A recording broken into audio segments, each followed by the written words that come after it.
आइए शुरू करते हैं। आज हम लोग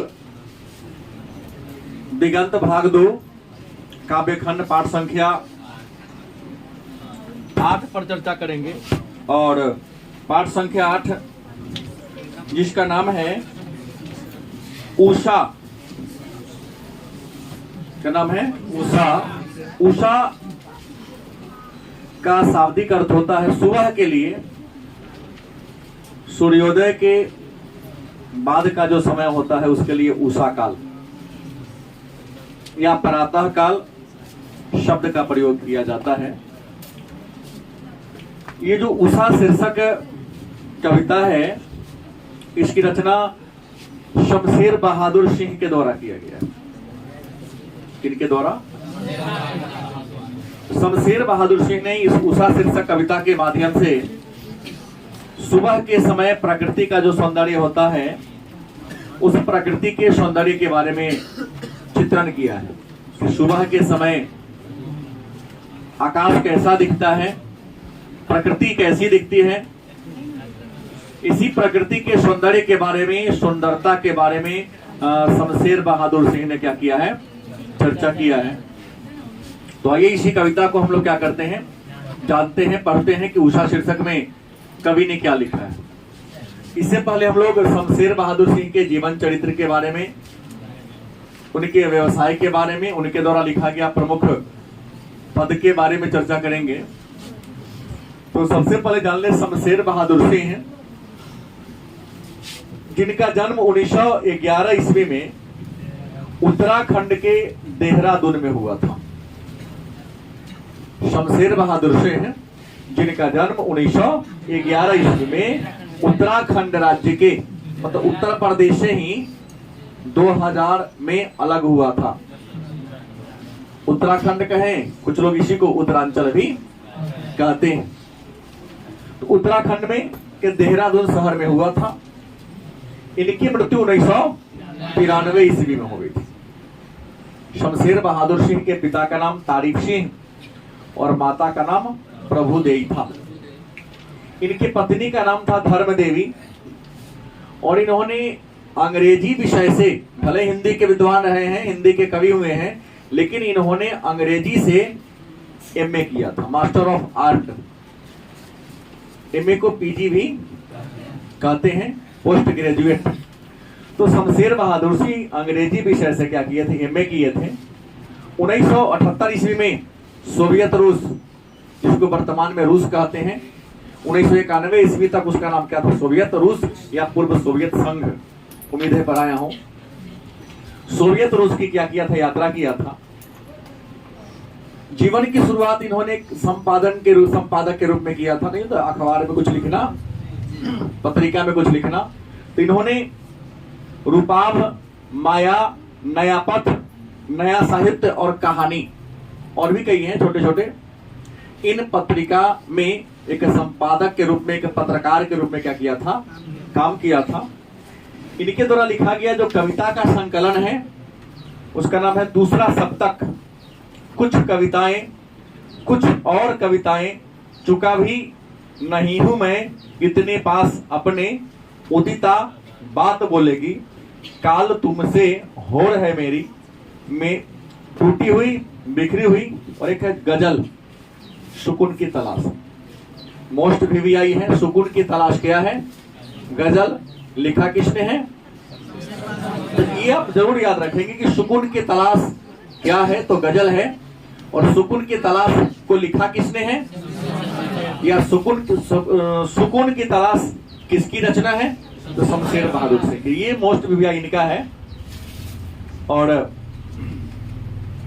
इनके बारे में मैं बता दूं, शमशेर बहादुर सिंह का उदय दूसरा सप्तक से हुआ था। पूछा गया प्रश्न है कि किस कवि का उदय कौन तार सप्तक के कवि थे? मैं नहीं पढ़ाया हूँ, आगे होगा, कहानी बद में आगे तो बताऊंगा आपको तार सप्तक के कवि कौन थे। लेकिन यहाँ क्या है? दूसरा सप्तक के रूप में किसका उदय हुआ था? और शमशेर बहादुर छायावाद के कवि। हो सकता है कि आप लोग अभी नहीं समझ में आ रही है, तो हमने कहा था कि 2 दिन लगातार हिंदी साहित्य के इतिहास पर चर्चा होगी।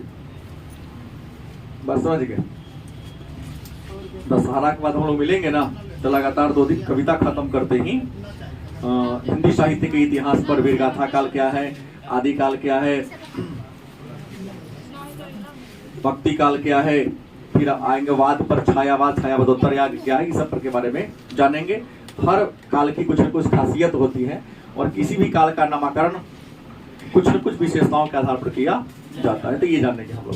इसके अलावा शमशेर बहादुर को कवियों का कवि, तो ये महत्वपूर्ण प्रश्न बनता है कि कवियों का कवि किसे कहते हैं। तो एक बात याद लगे, विश्व कवि किसे कहते थे? गुरुदेव रविन्द्रनाथ टैगोर को।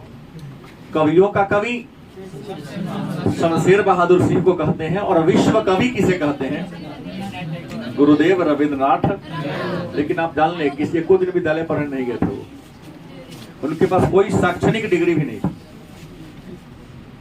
लेकिन इतना प्रतिभा संपन्न थे कि उन्हें भारत का सबसे फर्स्ट व्यक्ति जिन्हें साहित्य के लिए नोबेल पुरस्कार मिल गया। बात समझ गए? तो मेरा कहना यह है कि इनको कवियों का कवि कहा जाता है। किसको? शमशेर बहादुर सिंह को। तो एक बार और जान लेते हैं कि शमशेर बहादुर सिंह कौन थे। तो शमशेर बहादुर सिंह हिंदी साहित्य के एक प्रसिद्ध कवि हुए हैं, जिनका जन्म 1911 ईस्वी के में उत्तराखंड के देहरादून शहर में हुआ था। इनकी मृत्यु 1993 ईस्वी में हुई थी। इनके पिता का नाम तारीफ सिंह, माता का नाम प्रभुदेवी और पत्नी धर्मदेवी थी। इन्होंने अंग्रेजी से एमए की शिक्षा प्राप्त किया था। 1978 ईस्वी में सोवियत रूस की यात्रा किया था। इन्होंने रूपाभ, माया, नयापथ, साहित्य और कहानी जैसे पत्रिकाओं का संपादन किया था। इनके द्वारा लिखा गया प्रमुख काव्य संग्रह है कुछ कविताएं, कुछ और कविताएं। चुका भी नहीं हूं मैं इतने पास अपने, उदिता बात बोलेगी, कल तुमसे हो रहा है मेरी, टूटी हुई बिखरी हुई, और एक गजल का संग्रह है सुकून की तलाश। और शमशेर बहादुर सिंह का उदय साहित्य के क्षेत्र में दूसरा शब्द से होता है। शमशेर बहादुर सिंह छायावाद के कवि हैं और इन्हें कवियों का कवि कहा जाता है। तो आज की क्लास में शमशेर बहादुर सिंह की एक रचना है, नाम है उषा। इसको आप लोग अंग्रेजी वाले गुड मॉर्निंग मॉर्निंग कहते हैं ना। प्रातः काल के बारे में, उषा काल के बारे में, मतलब सुबह के समय। अभी तो आप देख रहे हैं माहौल, इस समय प्रकृति का सौंदर्य कैसा है, प्रकृति कैसी दिखती है। तो इन्होंने बड़ा ही सुंदर तरीके से, बड़ा ही मनोरम तरीके से प्रकृति के सौंदर्य का चित्रण किया है। आइए जानते हैं, यहां से वस्तुनिष्ठ प्रश्न भी बनते हैं। क्या लिखे हैं कि प्रातः नभ था बहुत नीला, शंख जैसे भोर का नभ। कहता है कि प्रातः नभ था, प्रातः माने सुबह, नभ मतलब होता है आकाश। प्रातः का मतलब क्या होता है? सुबह। नभ का मतलब क्या होता है? आकाश। माने सुबह का आकाश था कैसा? कहते हैं बहुत नीला। कैसा था? शंख जैसे, मतलब सुबह का आकाश कैसा था? तो बहुत नीला था और शंख जैसा निर्मल था, उज्ज्वल या निर्मल था। फिर दूसरा कहते प्रश्न भोर का नभ, माने भोर का नभ कैसा होता? प्रश्न एक बन गया ना कि प्रातः काल का नभ कैसा था? तो बहुत नीला और शंख जैसा उज्ज्वल या निर्मल। शमशेर बहादुर सिंह के अनुसार प्रातः काल का नभ कैसा था? बहुत नीला था और शंख जैसा था।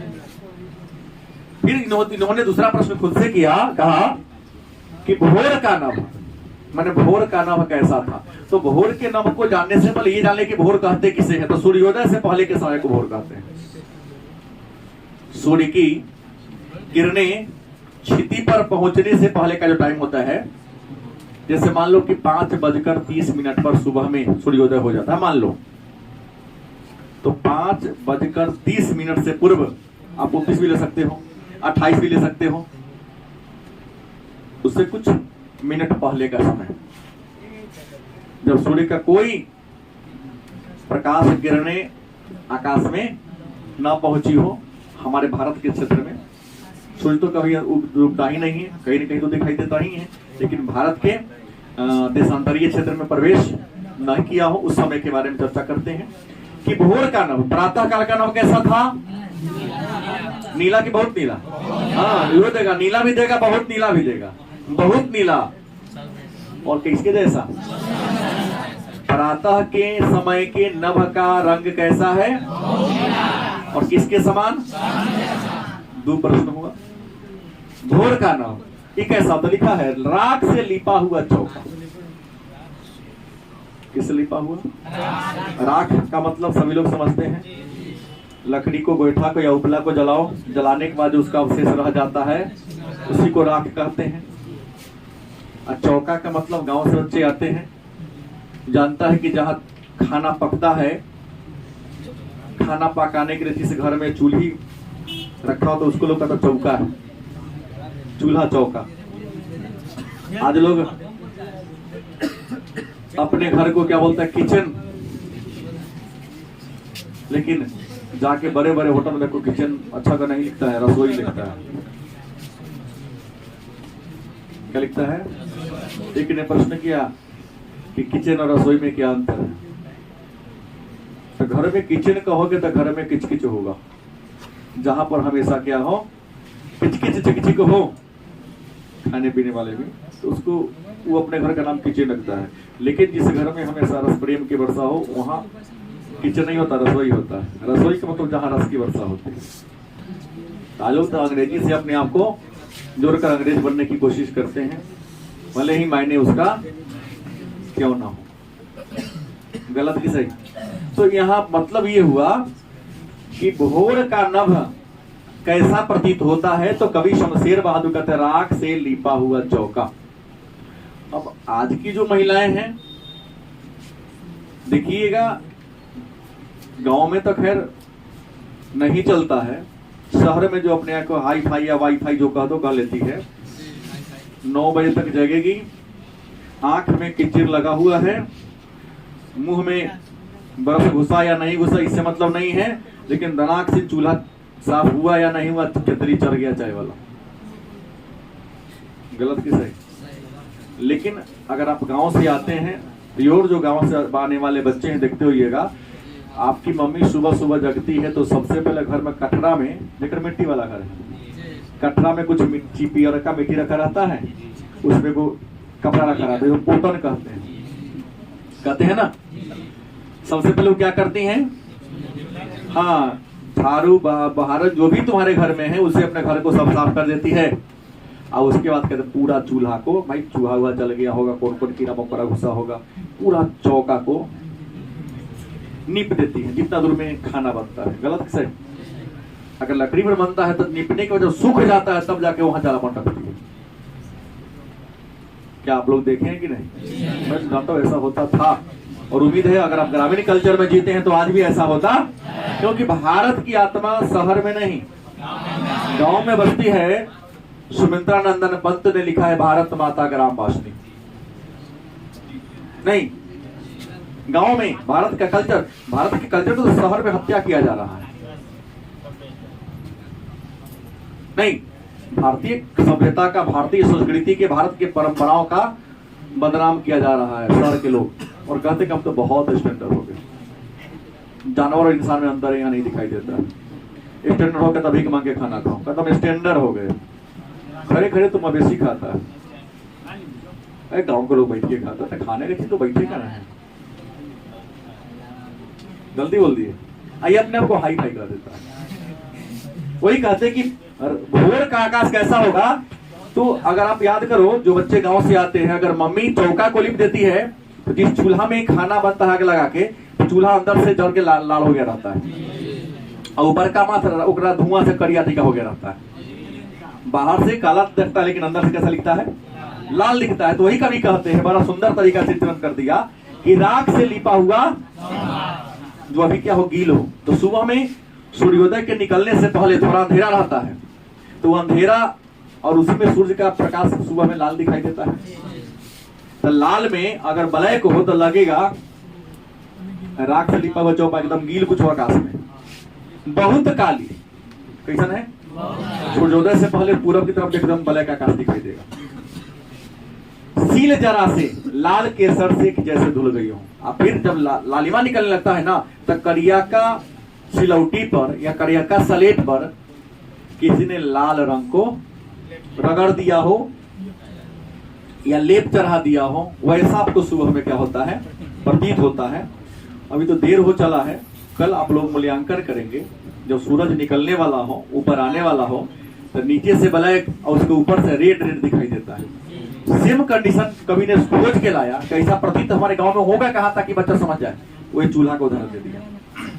चूल्हा बाहर से ब्लैक दिखता है और अंदर आग जलते जलते क्या हो जाता है, वो काला हो गया रहता है। और मम्मी जब राख या मिट्टी मिलाया हुआ पानी जब बोतल से पोतती है, तो ललका पर जब थोड़ा करियक्का राख का मिट्टी चढ़ जाता है तो लाल और करिया का मिश्रण दिखाई देता है, जो देखने में बड़ा ही मनोरम गीला गीला रहता है तो अच्छा लगता है। तो वही कवि कहते हैं कि भोर का जो आकाश है कैसा प्रतीत होता है, राख से लिपा हुआ चौका के समान। भोर का आकाश कैसा है, राख से लिपा हुआ चौका के समान। और कैसा है, तो बहुत काला है, और उस काला पर, काला सील पर, काला पत्थर पर किसी ने लाल केसर को क्या कर दिया, रगड़ दिया। माने भोर के समय के आकाश का रंग कैसा है, तो बहुत काला है। क्या है, बहुत काला है, पत्थर, काला पत्थर के समान। और उस काला पत्थर पर किसी ने लाल केसर को रगड़ करके के पानी से धो दिया, हल्का हल्का लालापन दिखाई दे रहा है। आगे लिखते हैं, सलेट पर या लाल खड़िया चाक मल दी गई होगी। सलेट का रंग में कैसा होता है, मतलब कड़िया सलेट पर लाल खड़िया से, लाल चौक से किसी ने रगड़ दिया हो, वैसा भोर का आकाश हमको दिखाई देता है। 4-5 वस्तुनिष्ठ प्रश्न यहाँ बना।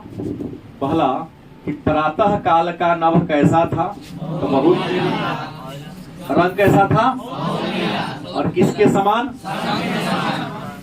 2 प्रश्न हुआ ना। प्रातः काल के नभ का रंग कैसा था, बहुत नीला, और किसके समान, शंख के समान। फिर दूसरा हमने कहा कि भोर का नभ माने भोर के समय के आकाश का रंग कैसा है, तो राख से लिपा हुआ चौका के समान। काली सील पर लाल केसर से रगड़ा हुआ या काला सलेट पर खड़िया को फंसा हुआ, उसके समान। फिर कहते हैं नील जल में और भी कैसा दिखाई देता है, जब सूरज थोड़ा ऊपर निकलने लगता है। नील जल में या किसी गौर झिलमिल देह जैसे हिल रही हो।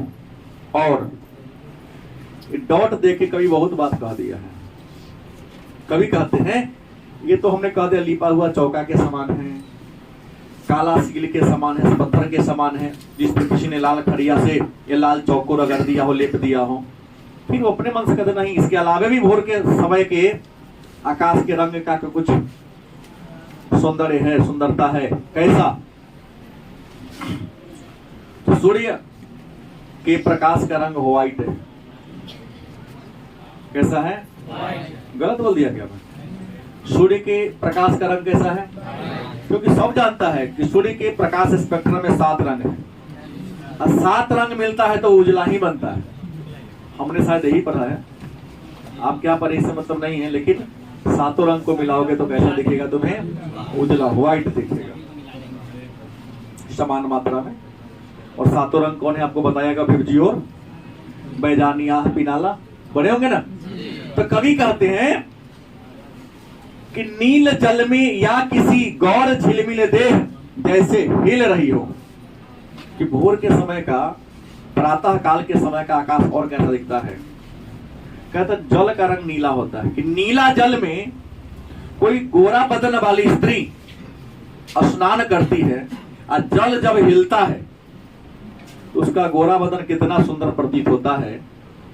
वो ऐसा ही सुबह के समय के, प्रातः काल के समय के या भोर के समय के आकाश का रंग होता है। क्योंकि आकाश का रंग नीला है, आकाश किस रंग का है, और सूर्य का रंग कैसा है, उजला है। तो नीला सूर्य में, आकाश में जब उजला प्रकाश निकलता है तो वो दिखता कैसा है, एक सुंदर गोर बदन वाली स्त्री जब जल में, नीला जल में नहाती है तो पानी में डुबकी लगाएगी तब पानी क्या होगा, मिलेगा ना। तो ऐसे नीले आकाश में सूर्य का उजला प्रकाश झिलमिलाते हुई किसी गौरांगना के सुंदर शरीर के क्या है, समान है, जैसे हिल रही हो। और अगला लाइन, जादू टूटता है इस उषा का। अब सूर्योदय हो रहा है, लेकिन सब भ्रम है। जो भी हमने कहा कि सुबह के समय के आकाश का रंग ये है, भोर के समय का ये है, सब एक प्रकार का कभी कभी सब क्या है, मोह माया है, भ्रम है। इस सारा मोह टूट जाता है तब सूर्य ऊपर आ जाता है। देखो ना, कहीं ना नीला दिखाई दे रहा हो, ना शंख जैसा उज्जवल दिखाई दे रहा हो, ना ऐसा लग रहा है कोई सुंदर गोरी वदन वाली स्त्री जल में ना रही। सारा भ्रम क्या होता है। तो उषा का जादू कब टूटता है, सूर्योदय के। सूर्योदय से पहले सब चीज मोह माया दिखाई। तो यहाँ 5-6 को वस्तुनिष्ठ प्रश्न बना। पहला क्या बना कि प्रातः काल के नभ का मतलब आकाश का रंग कैसा है। दूसरा प्रश्न, प्रातः काल के नभ का नभ कैसा दिखता है। रंग पूछे तो बहुत नीला, दिखता कैसा है तो मैंने किसके समान है तो। और ये प्रश्न बड़ा हो जाएगा कि भोर के समय नभ का माने आकाश का रंग कैसा दिखता है। तो बड़ी आसान सा उत्तर आपका होगा कि भोर के समय आकाश का रंग दिखता है राख से लिपा हुआ चौका के समान, या काली सील पर रगड़ा हुआ लाल केसर के समान, या सलेट पर किसी ने लाल खड़िया मल दिया हो उसके समान, या नीला जल में कोई गौरांगनी या गौर बदन वाली स्त्री स्नान करती हो उसके झिलमिलाते हुए शरीर के समान प्रतीत होता है। लेकिन उषा का सुबह का जादू कब टूट जाता है, सूर्योदय होने के टूट जाता है। तो 2 पद है इसमें।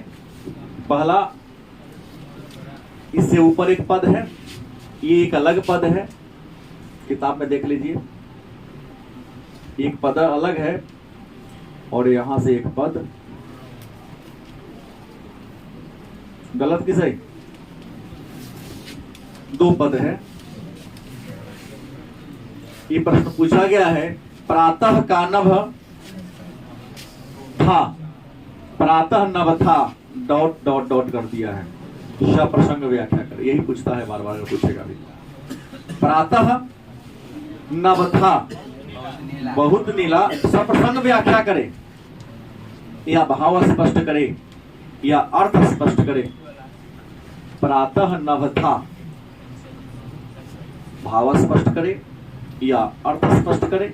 अगर आपसे प्रश्न करे तो क्या लिखेंगे कि प्रस्तुत पद नहीं या प्रस्तुत पंक्ति हमारे हिंदी साहित्य के पाठ्य पुस्तक के काव्य खंड के उषा शीर्षक पाठ से लिया गया है, जिसके लेखक शमशेर बहादुर सिंह हैं।